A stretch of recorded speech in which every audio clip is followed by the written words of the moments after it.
آیت کے حوالے سے سوال پوچھا گیا ہے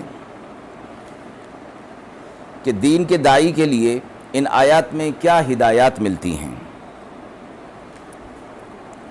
فرمایا گیا اللہ تبارک و تعالیٰ کی طرف سے حضرات انبیاء علیہ الصلوۃ والسلام جو لوگوں تک اللہ کا پیغام پہنچاتے ہیں، وہ جس اسوہ کو، جس ترتیب کو، اسلوب کو اختیار کرتے ہیں، اس کے اندر بڑی حکمتیں ہوتی ہیں۔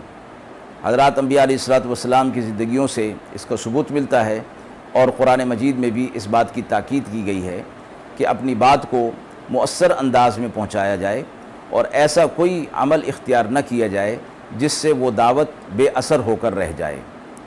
فی زمانہ فرمایا گیا کہ لوگ اس چیز پر عمل نہیں کرتے، جس وجہ سے دعوت و تبلیغ بے اثر ہو کر رہ گئی ہے۔ تقریر اور خطاب میں غصے کا اظہار، مخالف پر جملے کسنا، یہ اپنا بڑا کمال سمجھا جاتا ہے، اور ایسی چیزیں اختیار کی جاتی ہیں جو انا پرستی کی طرف ہوتی ہیں۔